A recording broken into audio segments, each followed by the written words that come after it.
یہ حضور صلی اللہ علیہ وسلم کے دور کی بات ہے۔ مسلمان مکہ سے مدینہ ہجرت کر چکے تھے۔ ان دنوں مدینہ میں ایک یہودی عورت نے ایک بچے کو جنم دیا جو پیدائشی کانا تھا۔ جب وہ کچھ بڑا ہوا تو مسلمانوں کے بچوں کے ساتھ کھیلا کرتا۔ یہ پراسرار بچہ مدینہ اور قرب و جوار کے علاقوں میں مشہور ہونے لگا۔ اس نے اپنے اوپر وحی یا القا آنے کا دعویٰ کیا اور عجیب و پراسرار باتیں کرنے لگا۔ لہٰذا اس کی ماں رسول اللہ صلی اللہ علیہ وسلم کے پاس گئیں اور اپنے بیٹے کا سارا حال بتایا۔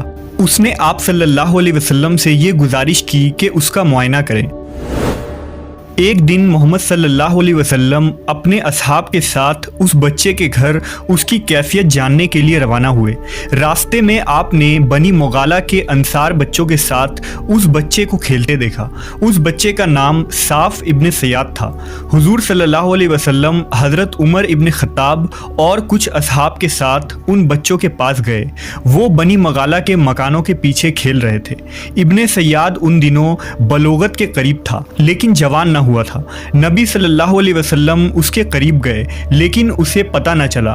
آپ نے اس کی کمر پر ایک ضرب ماری اور ابن سیاد سے فرمایا، کیا تو گواہی دیتا ہے کہ میں اللہ کا رسول ہوں؟ ابن سیاد نے آپ کی طرف دیکھ کر کہا، میں گواہی دیتا ہوں کہ آپ اللہ کے رسول ہیں۔ پھر ابن سیاد نے رسول اللہ صلی اللہ علیہ وسلم سے کہا، کیا آپ گواہی دیتے ہیں کہ میں اللہ کا رسول ہوں؟ تو آپ نے اسے چھوڑ دیا اور فرمایا، میں اللہ اور اس کے رسولوں پر ایمان لایا۔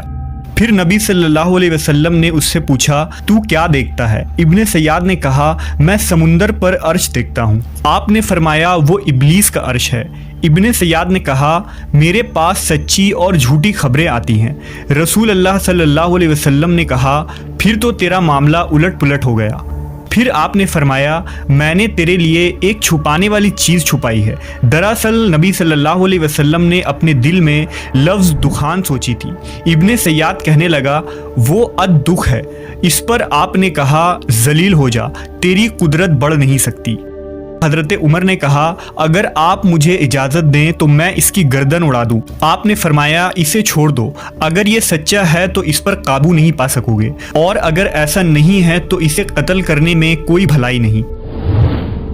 ابن سیاد کی پراسرار شخصیت اور اس کی ساحرانہ باتوں کے متعلق ایک مشہور روایت ہے کہ ایک مرتبہ نبی صلی اللہ علیہ وسلم اور حضرت ابی ابن کعب ایک کھجور کے باغ میں گئے جہاں ابن سیاد موجود تھا۔ نبی صلی اللہ علیہ وسلم کی یہ کوشش تھی کہ ابن سیاد انہیں دیکھے، اس سے قبل چھپ کر اس کی باتیں سنی جائیں۔ لہٰذا آپ نے دیکھا کہ وہ اپنی چادر میں لپٹا ہوا تھا اور وہ کچھ پڑھ رہا تھا جس سے اس کے ہونٹ ہل رہے تھے۔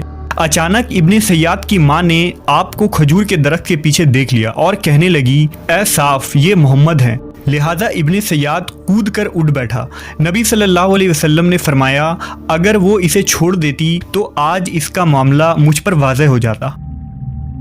مدینہ کے لوگ کہا کرتے تھے کہ ابن سیاد پر کہانت کا اثر تھا یا اس کے پاس شیاطین آتے تھے جو اسے عرش الہی کی خبریں دیا کرتے۔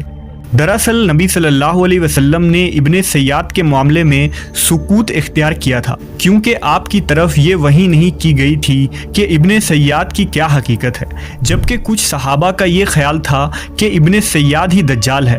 مثلاً حضرت جابر بن عبداللہ اللہ کی قسم اٹھا کر کہتے تھے کہ ابن سیاد ہی دجال ہے۔ حضرت عمر رضی اللہ تعالیٰ عنہ حضور صلی اللہ علیہ وسلم کے سامنے ابن سیاد کو دجال کہا کرتے تھے، لیکن آپ نہ ہی اس بات کا اقرار کرتے اور نہ ہی انکار۔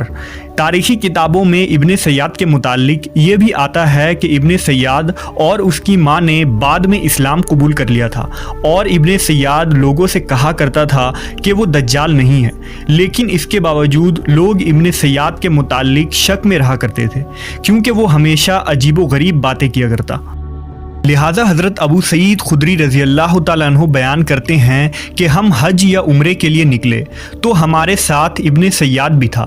ہم نے ایک جگہ آرام کرنے کے لیے پڑاؤ ڈالا تو ہمارے قافلے میں موجود لوگ بکھر گئے، مگر میں اور ابن سیاد ایک جگہ باقی رہ گئے۔